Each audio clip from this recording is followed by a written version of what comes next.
მარადიულნი ყველაფრიზმი. აჭარის საზოგადოებრივი მაუწყებლის მიერ მომზადებული ფილმის პრეზენტაცია გაიმართა. პოეტის, მხატვრის, კვლევარის, ქართველი დამსახურებული მოღვაწის ილიას დანევიჩის ცხოვრებისა და შემოქმედების შესახებ. ფილმის ავტორი ჟურნალისტი და წამყვანი ბერდია კუტუბიძეა. მოთხრობილია ილიას დანევიჩის ცხოვრებიდან ისეთი ფრაგმენტების შესახებ, რომელთა შესახებ ინფორმაცია მანამდე ცნობილი არ იყო. ფილმში აღწერილია, რამდენად დიდი როლი ითამაშა დანევიჩმა ფიროსმანის შემოქმედების პოპულარიზაციაში. ხელოვანი 20-იან წლებში პარიზში მოღვაწეობდა და კოკო შანელთანაც თანამშრომლობდა. ფილმის დოკუმენტურ მასალაში ცნობილი ადამიანების მიერ დანევიჩის შესახებ დაწერილ საუკეთესო შეფასებებს მოისმენთ. ფილმის პრემიერა აჭარის საზოგადოებრივი მაუწყებლის ეთერში 6 სექტემბერს არის დაგეგმილი.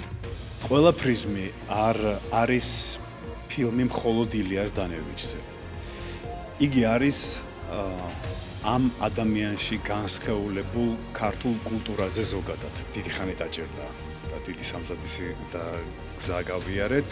მე მადლობას მოვახსენებ გულწრფელად და ვუზიარებ თუკი ეს ფილმი მე როგორც ავტორს საზოგადოებრივი მაუწყებლის აჭარის ტელევიზიისა და რადიოს თანამშრომელს მომიტანს რაიმე სახით წარმატებას, მაყურებელს ვუზიარებ თითოეულ ადამიანს, რომელმაც ჩემთან ერთად მოამზადა ეს ფილმი, იმუშავა მასზე.